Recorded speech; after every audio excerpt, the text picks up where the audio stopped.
Hello, everybody, and welcome to the midweek program here at the J.C. Raulston Arboretum. Today, what part of the garden would you call this, Tim? The mixed border. This is the mixed border. Okay, today we're in the mixed border because Tim is going to be talking. We're going to be going deeper in the garden. We're going to be talking all about hellebores today. And we've got a couple of hellebores out here that Tim wanted to show you. He's also cut a whole bunch of hellebores that he wants to show you. So we're going to get real in depth with that. Okay, and with that, I will pass things over to Tim so he can tell us all about hellebores. Okay, the one we really should be asking is actually Blake, because he worked at a hellebore nursery. I haven't. So I've actually had to do a little bit of research, and a lot of what I have gleaned came from a site actually out of Germany. It's hellebores.de. So if you want to find out some of the stuff I'm talking about today, there's a great site there. Some of it's in German, but most of it is in English that we can understand. So if you don't catch what I'm talking about, or if you want to learn a little more, you can go to hellebores.de and find out a whole lot, and it kind of summarizes a lot of what I'm going to talk about. So we'll start with some of the fun stuff with hellebores. So hellebores, I don't know Hellebores, the genus. I like to do the Latin most of the time. As if anybody who's been around me, they will know I shun the common names most of the time. But I will tell you a little bit. There's some common names for them. There's Christmas rose, Lenten rose, snow rose, and oracle flower are all some of the common names for the Hellebores. And I was reading on this website, I mean, there's references to hellebores way back in medieval times, and even before that in the Roman times of Hellebores. So it's been a long time. And I mentioned the oracle flower term as a common name, and I just found out what that was about, for instance. So it's, I guess, before Christmas, people in the Middle Ages, they might go and cut some hellebore out in the woods or whatever. And it was probably Hellebores niger is my guess, because that tends to be the easiest, or one of the earliest species to flower, even before Christmas. Hence, Christmas rose for that one. But anyways, they would bring them in, put them in a vase of water, and they would cut 12 of them, one stem for each month. And so one would represent each month. And so if the flower opened before Christmas or before, it was a good omen for that coming year on that month that it represented. So that's where the oracle flower comes from. The Christmas rose, they flower around Christmas for us on the Hellebores niger, and some of the modern hybrids do too. And Lenten rose, the later flowering ones, which I'll talk about later on, the ones mostly in the subgenera. Yes, one of there's 6 subsections within 2 subgenera, which we'll learn about later on. But Helleborastrum, anyways, they make up what we think of today as Lenten roses for the most part, and they flower in the time building up later in the winter. So the time building up to Easter or Lent is that time period. So those are where some of those names come from. Hellebores have been used for centuries, and again, I was reading, there's a German term, since this site was in German, which I'm going to murder the German. I have lots of German blood, but it's 200 plus years out, so I don't know it very much. Let's see if I can spit this out. Nieswort, I'm guessing that's sneezewort is what I'm trying to say, is another common name they gave for some of the hellebores, and that comes from them using ground powder that they would make from hellebore plants to induce sneezing, to get rid of that bad thing that you have, whether it was a sickness or something mental even, it's to make you get it out of your body. So they would induce sneezing more or less with the powder from that. So, and that's, let's see, and that was like I said, a German name. It's a mucosal irritant. That's why it makes you sneeze. So, so anyways, I won't get into the medicinal parts. That would be my sister-in-law, who's a doctor of pharmacy. So it's not my area of expertise, but they would actually, it's been used in various ways. They've actually used it in mixing it in snuff of the same type of material. It's not necessarily the best stuff for you though. So anyways, What else do I have here? The Christmas rose. I didn't know the whole story going with that, but going back to that, being also that it flowers during Christmas, the story goes that one of the shepherds, he wanted to take something to Jesus, the baby Jesus, and of course he didn't have anything when he was going to see Jesus and anyways, he started to cry, and where his tears fell, these flowers sprung up. And so he had to cut those, and those were his gift then. Hence, again, the Christmas rose flowering at that time of the year. Let's see. Let's see. Hippocrates was even known to use hellebore. So way back on that's the Greek time period, I guess. It was used as a hellebore as a laxative or a diuretic. I don't know that I want to use that. It's pretty nasty. Oh, and it can also be used for mental illness. And let's see.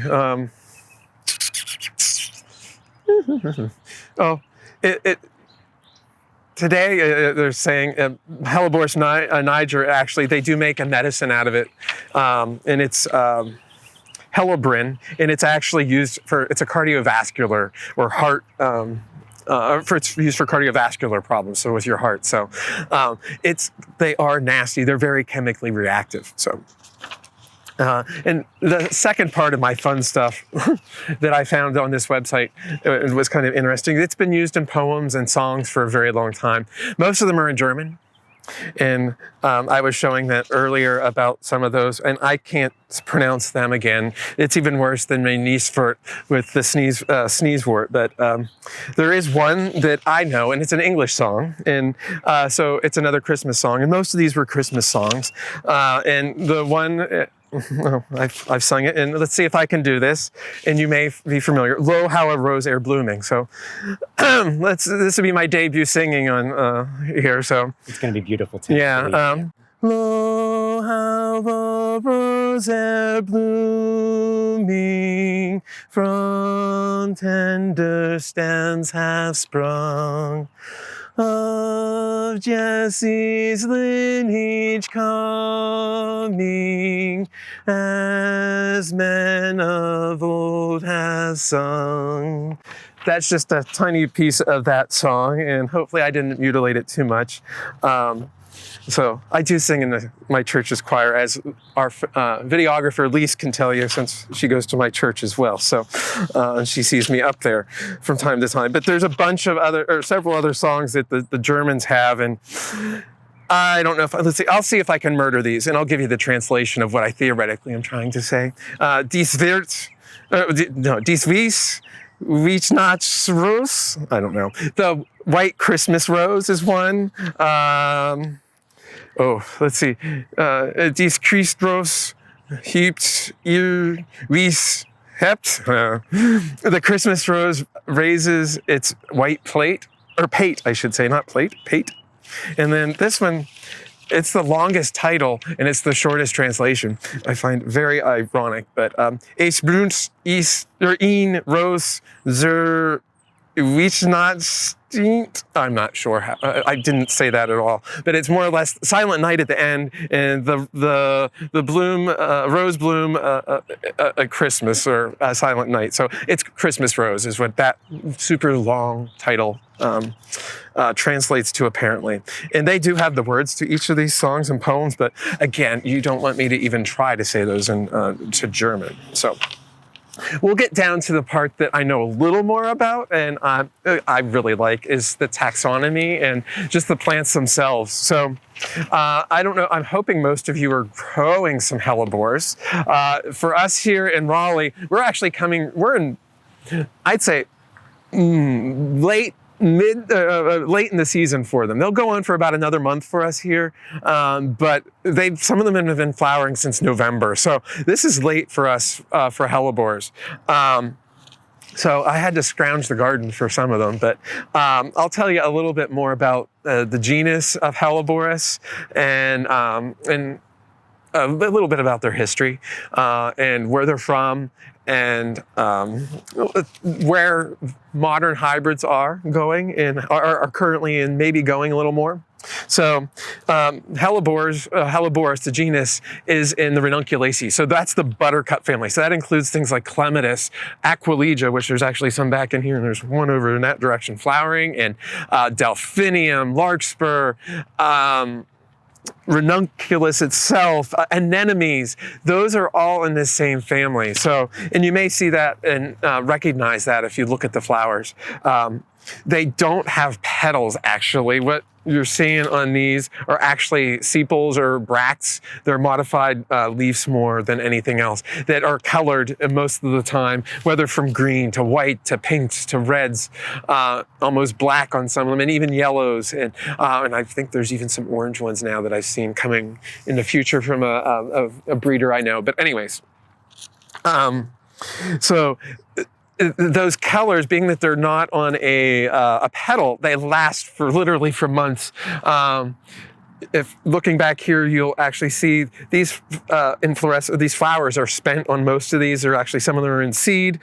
Here's one that's actually fresh on this Hellebores argutifolius, but others are fully in a seed that hasn't dried out quite yet. But we'll get back to the seed and the issues with those to some extent, but so that's just the most basic. But Hellebores, they believe, originated actually in Southeastern Asia and have kind of, they migrated west over time, apparently. And there's only like one species that still remains in Southeastern or in Eastern Asia, and that's a strange one, Hellebores tibeticus, I think, or something like that. But anyways, I'll get into that later. And then predominantly the center of diversity now for Hellebores is actually the Mediterranean region, and into Asia Minor is where you're going to find most of your Hellebores. And that's where the ones we grow commonly are from. And so the genus Hellebore is actually broken into two subgenera, Hellebores and Helleborastrum. And in Hellebore, there's only a handful of different species, and that's further broken into three subfamilies or subsections within that, three sections. And then Helleborastrum is also broken into three sections. But the most important group in these subsections is the subsection Helleborastrum within Helleborastrum, the subgenus Helleborastrum.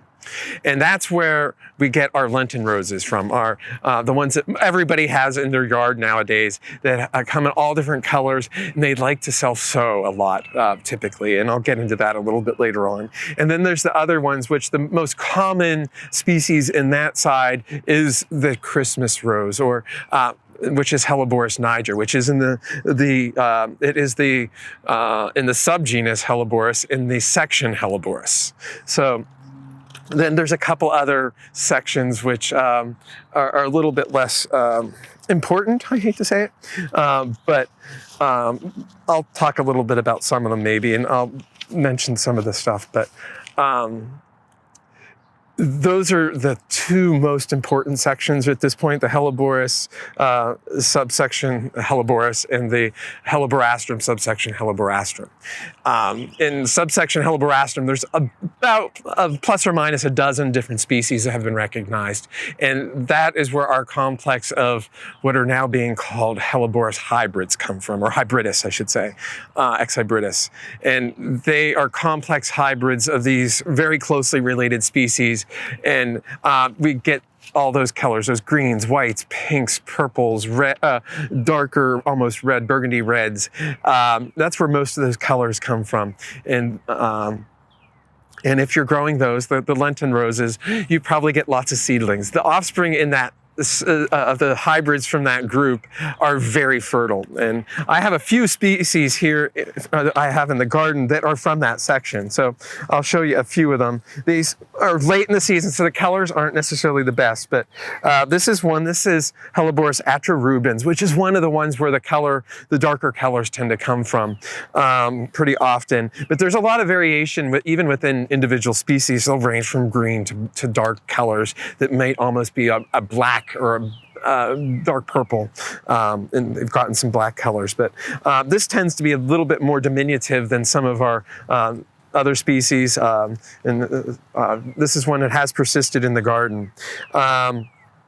Another one which I don't have currently in the garden of any great representation is purpurescens, which is yes, purpurescens, which is again another one where the purple tones come in that we see in so many of our modern hybrids, as well as another species. You'll sometimes, it has a lot of variety. Let's see, Croaticus can be green with to often have a purple edge to it.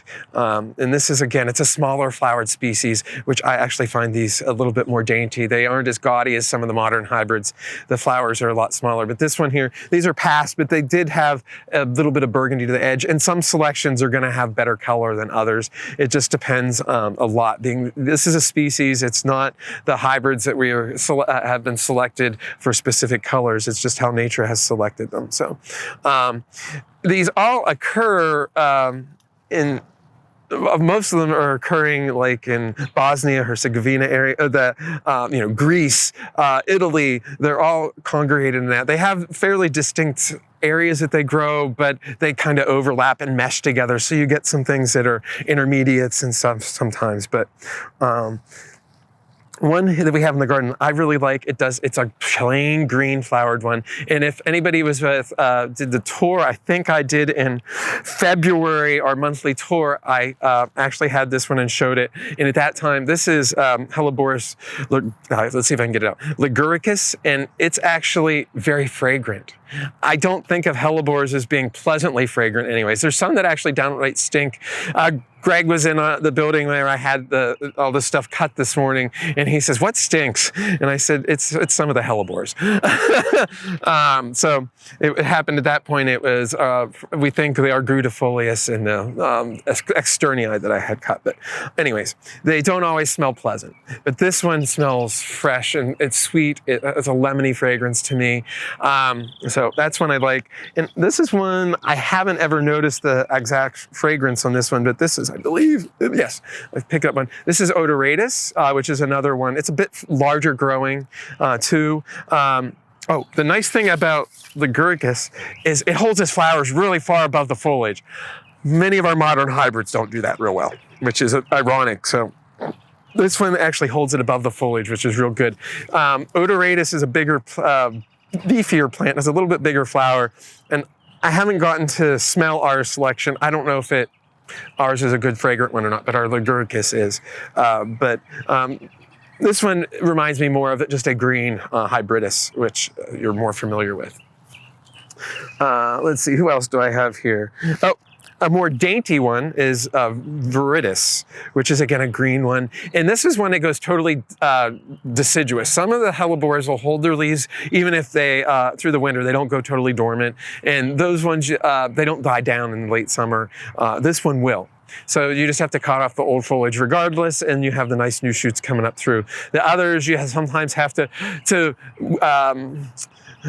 pull the old foliage out just to see the flowers. Otherwise, they're there. This one makes it easy. You want to cut it back because, well, or actually they lay down, they get out of the way. So, but it's a little bit more diminutive, and I do like this one. Viridis is that one. So, and I see Viridis as a name, I think green, and of course this one is always green. Those are just some of the ones that make up that complex, that section, called Helleborastrum, and that is so important on most of our hybrids today. But there's the other ones. There's the next most important one is in the other subgenus of Hellebores is Niger, and I don't have a good Niger in the garden anymore. But we have one. It's actually a wild collected selection of Niger, and it's actually a late flowering one. But this was pure white about a month ago. With our warm weather, it didn't last too long. But this is the one that most forms commercially available are actually very early flowering. You'll see these flowering in November, and that's where a lot of the hybrids have been made. There's with Niger, and they'll cross it with some of the other species within the subgenus Hellebores and the other sections of Hellebores. in most of the hellebores, they are divided also, aside from the subgenera of Hellebores and Helleborastrum, they're divided in the way they grow. And there's a lot of them that are what are called coalescent, and which they are ones that have true stems. And then there's the a-coalescent ones. And then there's Niger, which is kind of confused in between. So the ones in Helleborastrum are pretty much coalescent, or a-coalescent, I'm sorry, and they lack true stems above ground. Other than the flowering stalks, they don't produce a real woody stem. And that's kind of important, which you'll learn about later on. I'll tell you a little bit more. And then the coalescent ones, they have very distinct stems, like this one here. This is Argutifolius, which this thing can get up to 3+ feet tall on stems, and they're almost woody. And then another one that's really common is Fetidus, which if you grow Fetidus, you have lots of babies, but they're so easy to get rid of. And that's one thing I like about these. But anyways, it's also another very large growing stemmed species. So this, the Niger has been really important, especially in modern hybrids. They cross this with things like this Argutifolius, and another species which I don't currently have in the garden, it appears, is Lividus, and those hybrids have resulted, and we've gotten some really cool things that aren't quite so seedy, you might say, and that's where we're going to get into some of these hybrids over here that I'll show you here in just a moment. But those are some of the important species of that. So anyways, so going into these hybrids now, I'm going to show you a couple of the earlier hybrids that have been important on more recent hybrids. And one of them here is, this is Sternii, which is a cross between Hellebores argutus and then Hellebores lividus, which I said I don't have currently that I can find of any note in the garden. It's a much smaller diminutive species. I think it might be from Corsica and Sardinia, if I'm remembering correctly. It has a relatively small distribution, and it tends to be a little bit, it's a much more diminutive plant than these. But I don't know if it's visible in this, but there's actually some purple pigmentation on this plant here, this Sternii, and that's coming from the lividus side of its genetics. And it has the stature of and growth habit of its much larger other parent, Argutifolius. So anyways. So that's been an important early hybrid that's been around for a long time, and it's been used more recently in other hybrids. So one of those, I'm going to make sure, I have to check just to make sure I don't spit out the wrong crosses here. So just give me a moment here and bear with me, because it's gotten complex over the last several years apparently on these. So let's see here. I want to make sure I have this right. So yes, Sternii, I said, okay, this is lividus crossed with Argutifolius. So, and then I have to keep on looking at my sheets here, because this does, like I said, there's a lot to it, and I have to find the correct sheet.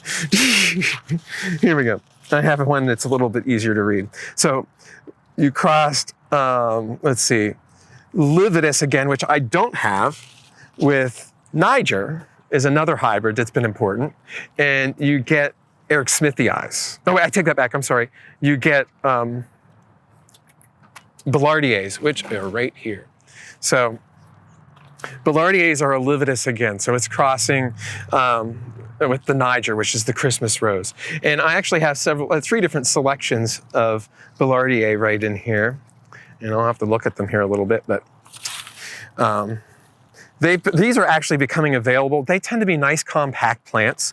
This first one here, let's see, which one am I looking at here? Okay, this is one called Merlin, which we've had in the garden for, I don't know, probably, oh, actually I can get an idea. So probably for about almost 10 years, 8 to 10 years. It does very well for us. The plants are only about, say, 12 to 15 inches tall. The leaves are really glossy, and they have a little bit of patterning to them on these flowers that open a little bit creamy, and then they fade to these purpley shades, and then green, ultimately, like this.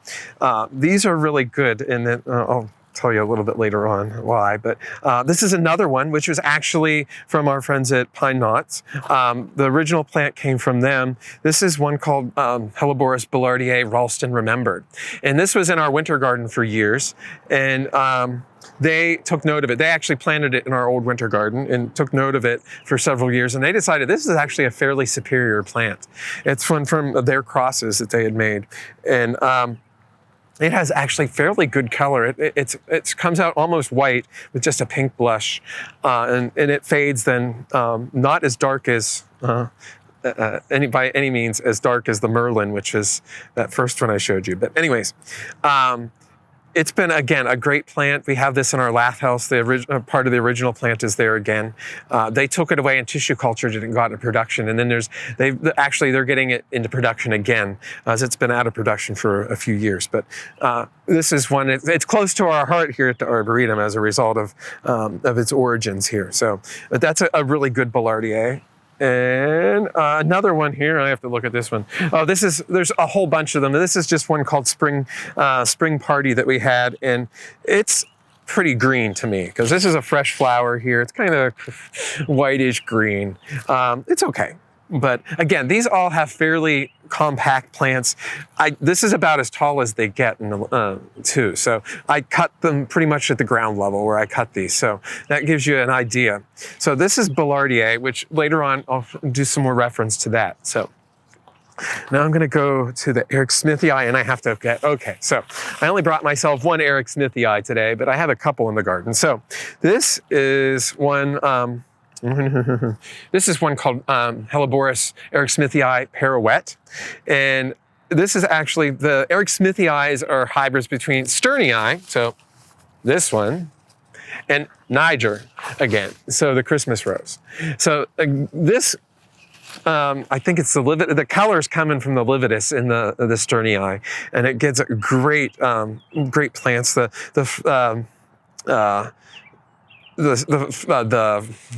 bracts hold up really well, or the sepals, whatever you're going to say.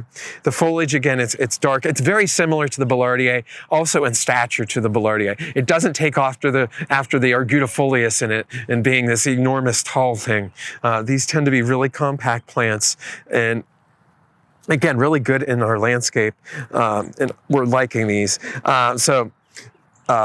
I don't have as many of these in the garden, but those are two important ones that we have in our collection. And there's actually about 10 or 12 recognized complex hybrids now. And I'm only going to touch on, like I said, a few of these. So, but the two that I've mentioned are actually fairly important in some more recent hybrids that we have over here. So remember these. Okay. And then I can't pick this up, but I'm hoping Lise can direct this a little bit. It's hard. I have some floating flowers here. So this is your common Hellebores hybridus selections over here. I floated them. There's just so many of them nowadays. And so those are actually kind of now bridging over into the newest hybrids that we're going to be dealing with. So that's why I wanted to show those right now. So anyways, so these previous two hybrids here, let's see, I have to make sure I get the right ones here. So anyways, we're going to start over here on this group here. These are some really cool ones that are coming out of breeding work in Europe, a lot of it in England even. These are Hellebores Glandorfensis. It's actually out of Germany too. The name is actually a German town that it's named after, Glandorfensis. But anyways, these are some that are really impressing us. If I have three different ones here, I can get these out. At least three, I think. Yes.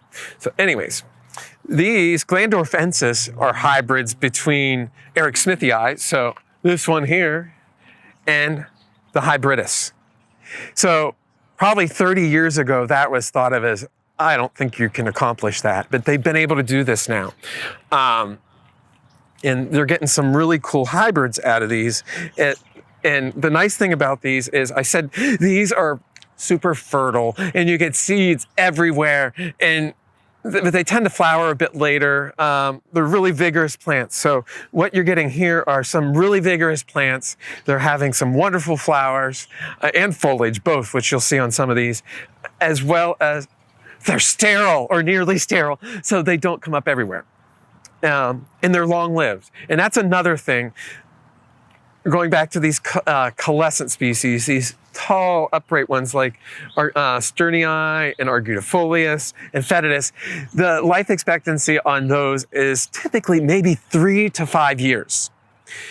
And the ones I was saying about the Helleborastrums, which make up the parentage of these hybrids, they might be 25 years.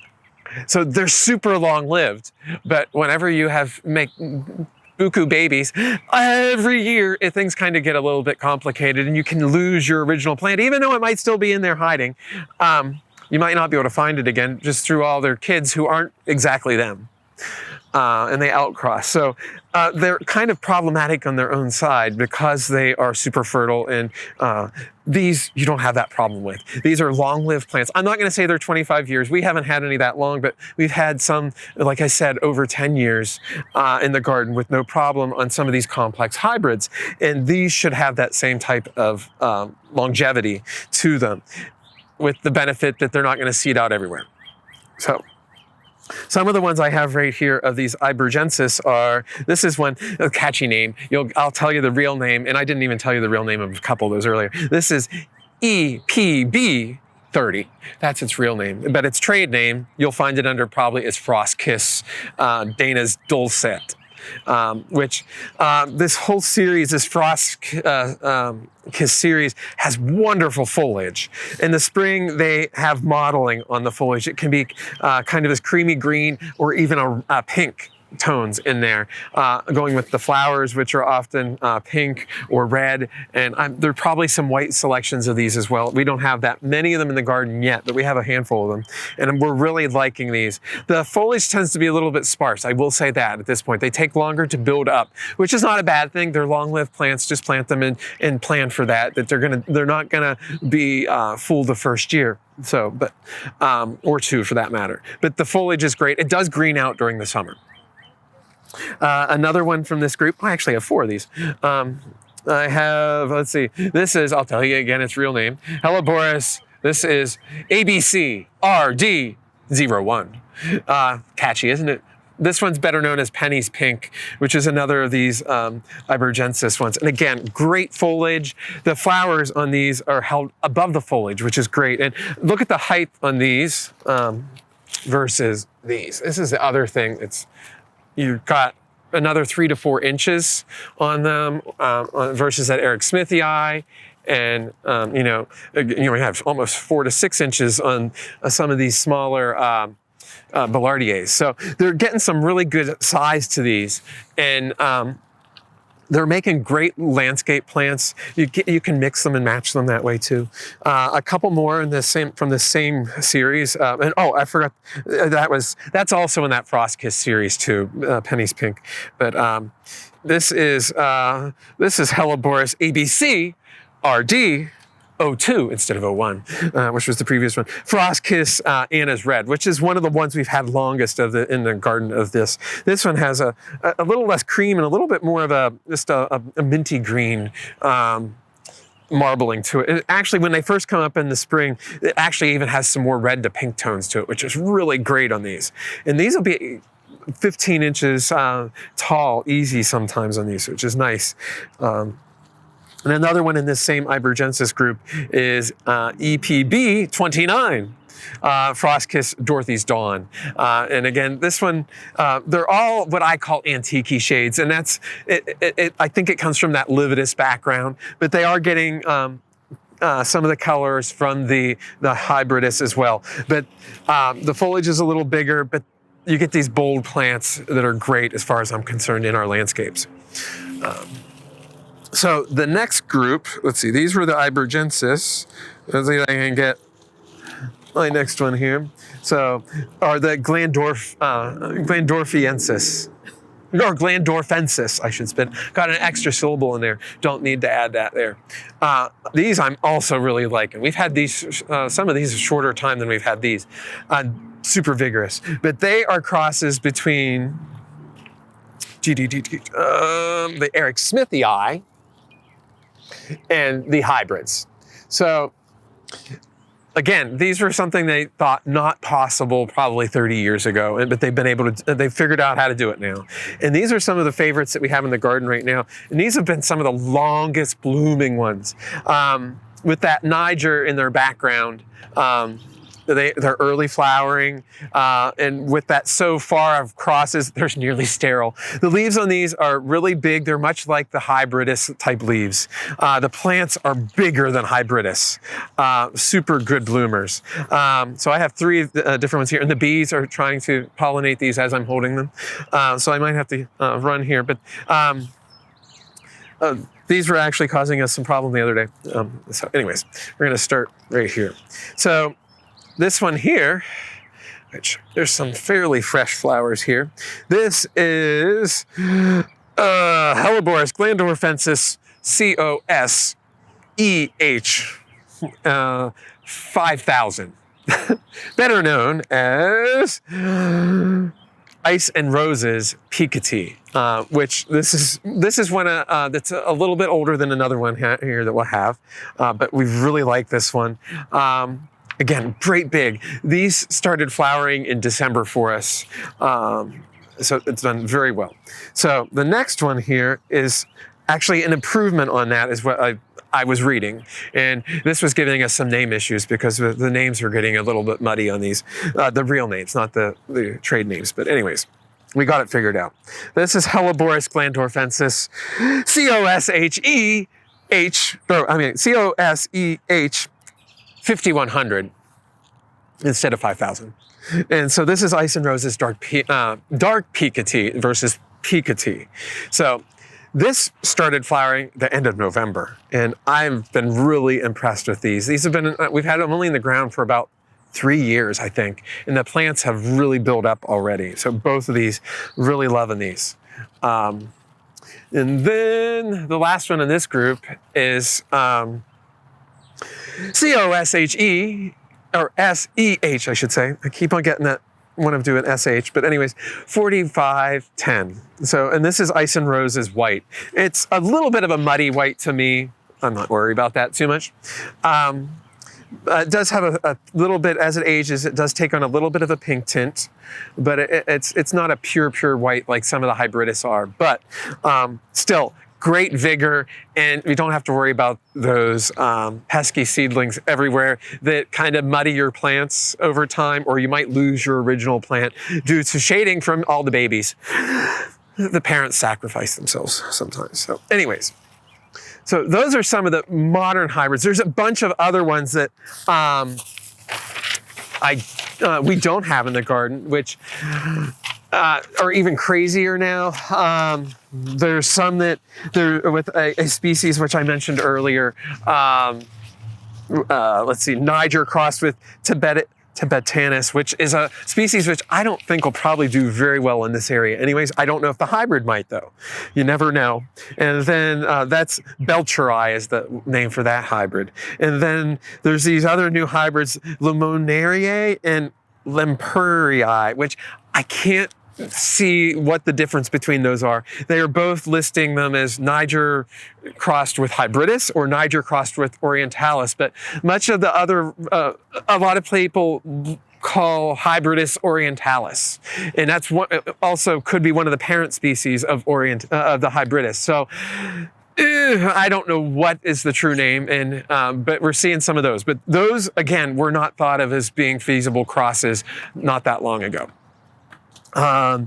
Another cross, which is kind of strange and we don't have, but I think will grow here, is one that's between Niger and Fetidus, and it's Hellebores sahinii. I can't spit that out. It's Sahinii. Anyways, so that's another crazy one. There's Niger cores, which are Gudis times Niger, which we've had those in the past in the garden. They're very similar to the Sternii or that is the Eric Smithii and the Billardiers. So that's probably more than you really want to know about all those hybrids. But I think I covered most of those. But caring for some of these plants is important if you want them long term. Like I was saying, I need to have my volunteers come out here in about a month and deadhead my hellebores of the hybridus, because they like to self-sow everywhere and can cause issues. They might become weeds if we don't watch out. And we're starting to transition to not growing as many of those, but there are some of the best colors in that group. So they are still very much worth growing. Like I said, I've seen some things coming down the line from some of the breeders, even orange, which I did not think would be a feasible color in Hellebore, for instance. And they were cool oranges. Anyway, so we're gonna have hybridus, but they do need some maintenance to keep them from taking over or from muddying the plants you have in your garden, to keep them from taking over. They're very long-lived, like I said. So those Hellebores hybridus, if once they get going a year, when they're easy to pull when they're seedlings, but once they get there a year or so, you actually have to dig them out. They're not easy to get rid of. So you have to thin them. Another one that's really prolific, but I don't have a problem with, is Hellebores fetidus. But I think, Blake, you said you weren't big on fetidus, right? I like it. It's pretty. Okay, there was someone I was talking to today. They didn't like fetidus because it seeded around. But I said, unlike the Hellebores hybridus, they're really easy to maintain because they only live a couple years, 2 to 5 years. And you can pull them right out, no problem. I needed a sample for today and I just went and grabbed it. It came right out of the ground. I could not do that with a Hellebores hybridus. I'd need a couple a spade and a mattock maybe, and a spade fork, and I might get it out of the ground. They are almost like shrubs once they're established. Even after a year or two, the seedlings are difficult to get out. You have to actually dig them out for the hybridus. They'll pull right out, no problem. In the same way with the Argutifolius and the Sternii, they're very easy. The Sternii are very minimal seeders, as have been most of the other species, even in the Helleboreastrum subgenus. The species are much better behaved than the hybrids in the garden, even though we grow so many fewer of the straight species. So you want to deadhead most of those is my recommendation, even on the species sometimes. So if you have more than one species of Hellebore, especially within the same subgenus of especially the subgenus Helleboreastrum, you'll get natural hybrids probably. And to keep them from getting muddied, go in there, deadhead is my recommendation. These more complex modern hybrids that have Niger in them, which are so far out from each other and so infertile, you shouldn't have to worry too much about. They are only gonna, if they produce a seed, it's gonna be few and far between. So you don't have to deadhead them until the thing has totally senesced. I mean, it'll dry up and you can easily take off the old flower stalks. And the leaves on them tend to me to be much, they have much more substance and last longer on a lot of these complex hybrids than say the hybridus types. They last about, 8 months and they're saying they're looking pretty ratty. The leaves on some of these others, they'll last 2 years easy and look pretty good. So you may ask, how do you propagate these things, especially the modern hybrids that are nearly sterile? So all of them, including, that is, all of your a-coalescent hybrids, which would include actually these complex hybrids, are pretty much a-coalescent. They have that Niger in there. And the species that aren't coalescent, that don't have stems, you can divide them. They can simply divide them, which is sometimes easier said than done. Again, getting it out of the ground first is a challenge. Get as big a root ball as you can, and then you have to separate them.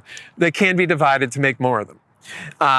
The coalescent species like fetidus and Argutifolius and lividus, you have to grow those either from seed or tissue culture. And most of the fetidus are grown as seed, as strains, as are the ergudifolius, and there's probably the same with, those are all typically seed grown.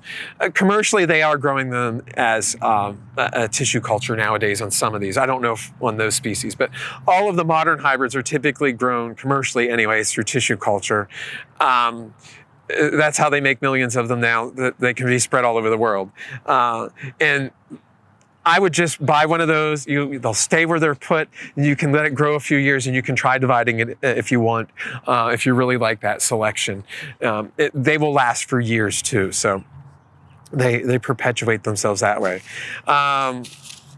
They're fairly easygoing. If you haven't grown a hellebore, they tend to, from what I understand, they're more or less, they'll like in the wild, they would grow on forest edges, or on grassy areas. In the spring, they'd be up and have lots of light, or during the winter months, and then the grasses in the forest kind of cover them up and shade them through the summer. So they're pretty resilient on about what type of lighting they can grow in. They'll actually take a fair amount of sun. They may burn a little if you get them in too much sun and too far south, but they're probably going to benefit from that good light, but they can also take pretty dense shade. That's why they're so important for us here.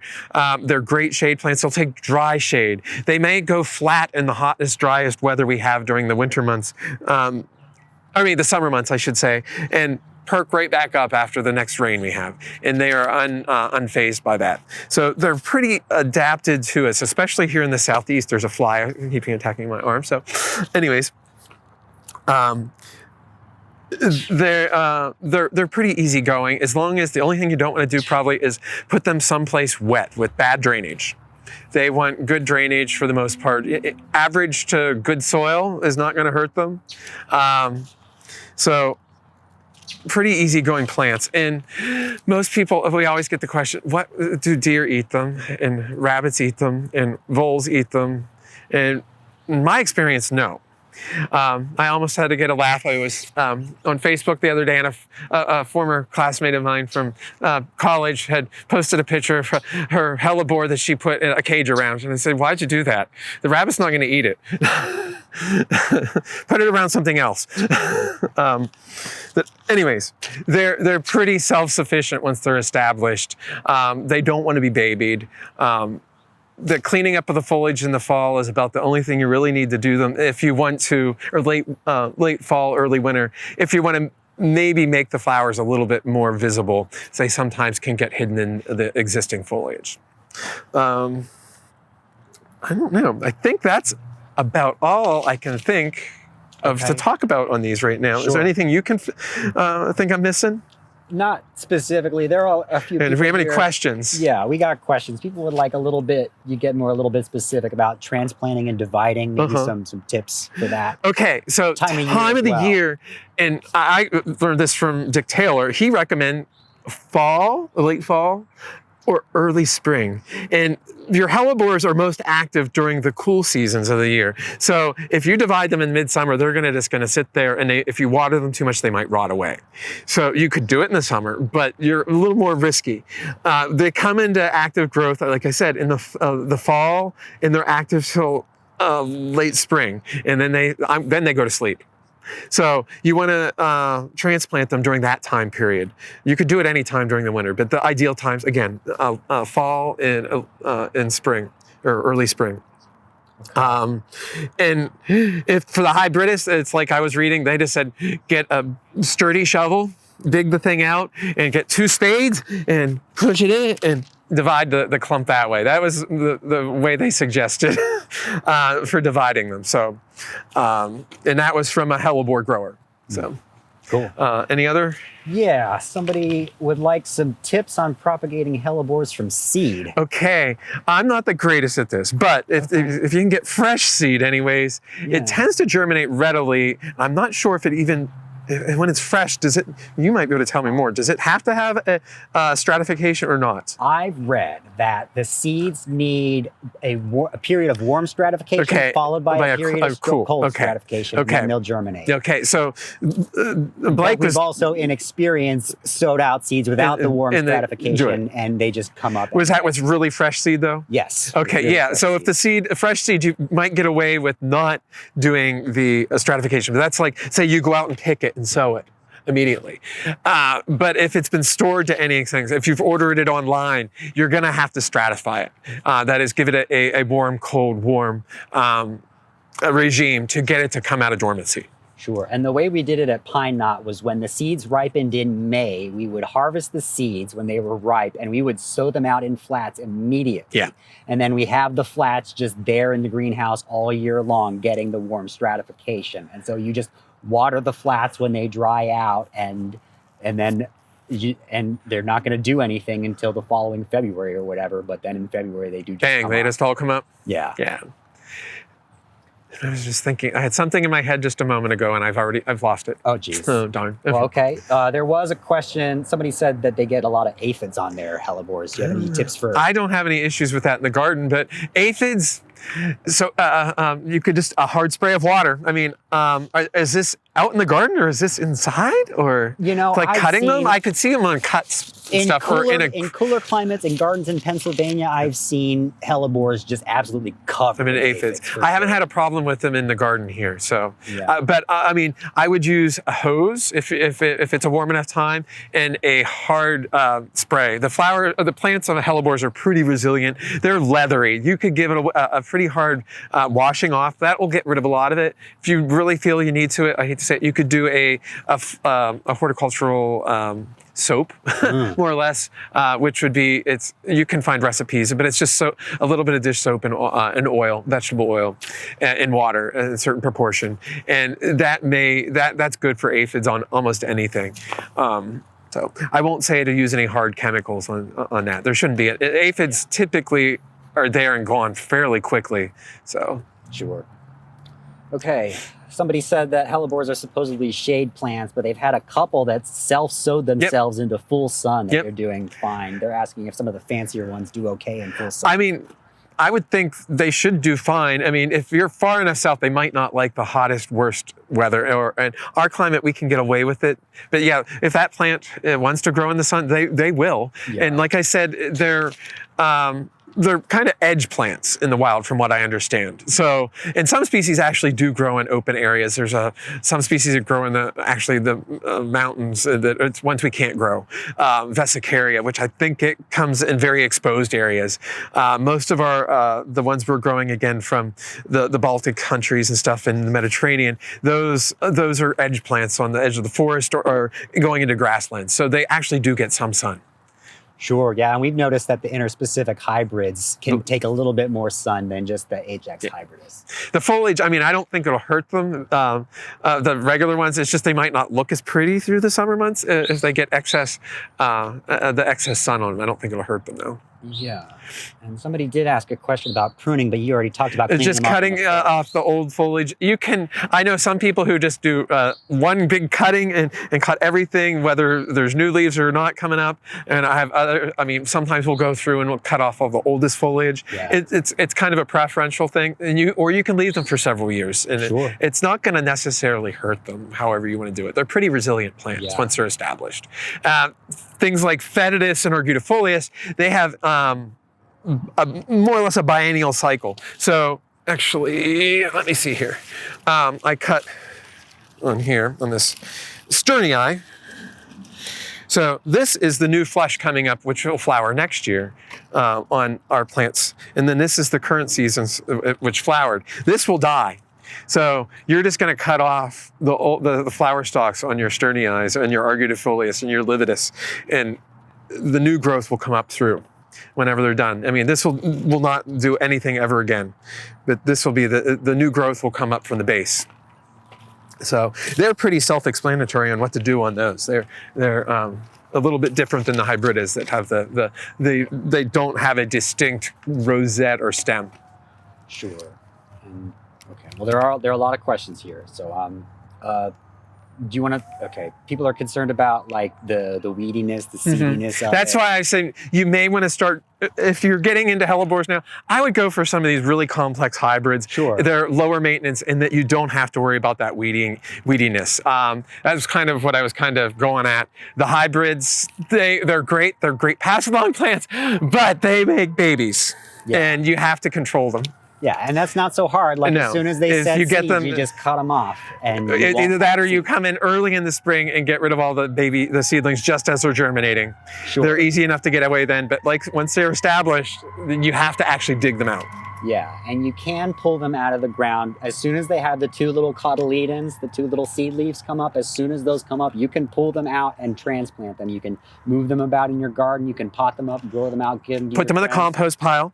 Yeah, that's another thing about it. Because those little seeds, they're probably not going to be as pretty as the ones Yes. that you got. It's going to be a hodgepodge of the genetics, and the dominant traits amongst Hellebores are generally the ones that aren't the most pretty. So like you are certainly able to pot them up and grow them out for your friends, but like You're not going to end up with that yellow one, that really Yeah. pretty yellow one you had, or that dark black on your black one, more than Yeah. likely, unless you really sift through a lot of them. and a Hellebore snob would know. They'd Yes. say that's a mutt. We don't want that.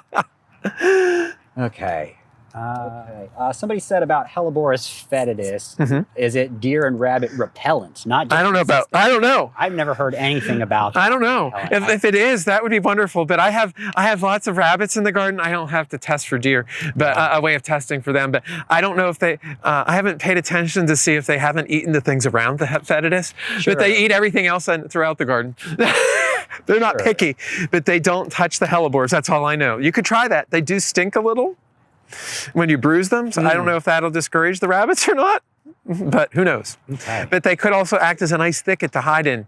Sure. So that's the trouble with rabbits. They like to hide in things, and they are a little bit denser they're a little taller, so things can hide in them fairly easily. So I don't know. Okay. You'll have to plant some and find out. Yeah, for sure. How about fertilizing them? I mean, I don't do it here in the garden. I don't know. So at Pine Knot, we tell people that you can go out and just like broadcast Yeah. like plant tone. I Just, doubt they're heavy feeders. they're not heavy feeders They're whatsoever. from woodland Exactly. conditions again, and so they would be dealing with trees soaking up every nutrient that hits the ground. And on top of that, in woodland conditions, the leaves of the trees will fall down and fertilize the Hellebore. Exactly. If you've got them planted in the right spot, you may not ever need to add additional fertilizer. We don't do it here at the garden, but we use leaf mulch. So, Yeah, but if you really want to Yeah. fertilize them, you just broadcast just an organic, all-purpose plant food. And once in the spring, once in the fall, if you want to really overdo it. But they really only need it once a year. Exactly, if that. yeah. And you do it again. A fall would probably be the most ideal. You could do it maybe mid to late winter too, I would think. But while they're actively growing, I wouldn't do it late spring, early summer because they're just going to sit there and the nutrients will go away. Somebody asked if they're poisonous to cats or dogs. They're poisonous to everything, as far as I know. Yeah, they're poisonous to humans. They're poisonous to cats or dogs. But the cats or dogs aren't gonna eat them. Exactly. Pine Knot Farms, they've got dogs that wander around that nursery without a leash. There are Hellebores all over the place. It has never once occurred to any of the animals that live there to eat those plants. They typically know better. They know better, and it's not going to taste good because it's poisonous. They'll spit it out. They'll spit it out. And if they taste it, they'd probably notice that, and they would not continue, and they wouldn't eat enough of it to have a toxic reaction. And as if the rabbits don't bother them, and they will nibble on anything. So, For sure. Normally. No kidding. Ask some of the plants planted around here. There's a poor little Mahonia that was just planted 2 weeks ago. That's significantly smaller due to a rabbit. For sure. Okay, here's an interesting one. If you have a double flowering Hellebore, can it revert to a single flowering plant? It wouldn't revert, but the seedlings, I don't know the Right. genetics of those. Right. It's not going to revert. If you have a Hellebore that has a flower that's double, every flower that plant will produce will be that flower. But the double flowering plants, their offspring are more than likely to have single flower plants. There may be some doubles in the offspring of a double flowered plant, but the offspring, what you probably saw was not a reversion. It was probably you had a double flowered Hellebore that had a baby, and then that baby was a single flowered Hellebore that came up. I don't have it over here. I had one. I have one. Oh, actually, I do. This is one of the doubles that I actually have in the garden, and it is lovely. named, but this was a seedling that occurred right next to it. So, and it has what would be, I think, maybe an anemone flower type. Yeah, for sure. But it did not come true to type. Yeah. It has a similar flower coloration, but it is not a double. For sure. Okay, someone says, mine were originally under a tree that was cut down and they've been trying to save them from full sun. Will they tolerate late afternoon sun? Again, I'd say they'll tolerate it. This might not look as pretty during the summer months. If they are tolerating it, great. Yes. What we would tell people at Pine Knot was, if they ask what sort of sun do it get, we'd say keep it out of afternoon sun. Morning sun is great, but keep it out of afternoon sun. If it's holding on in the full sun, that's awesome. Hold on to those plants. That's beautiful. But you may consider moving it in the fall. Like we mentioned. Yeah, and I would never recommend that you plant a hellebore in a spot that does get afternoon sun. You want them in morning sun, because the more light they get, the more flowers they'll put on. But the afternoon sun in North Carolina is just too hot for them. Okay, and I think we're getting to, that's enough. I think we've answered all the questions. Yeah, it's like I said, we had the real expert here. I was just learning real quick. Blake knows a ton about hellebores. Thank you, Tim. That's awfully kind of you to say. But thank you for pulling together this presentation. Thank you for cutting all these flowers and going into the taking a deep More dive than probably anybody else wants to learn about. For sure. But like I said, great reference I was finding was hellebores.de. So. Yeah, .de/en/ will bring you to the English one. Oh, okay. I dropped that in the chat. Okay, perfect. And also, thank you so much for singing for us, Tim. That was beautiful.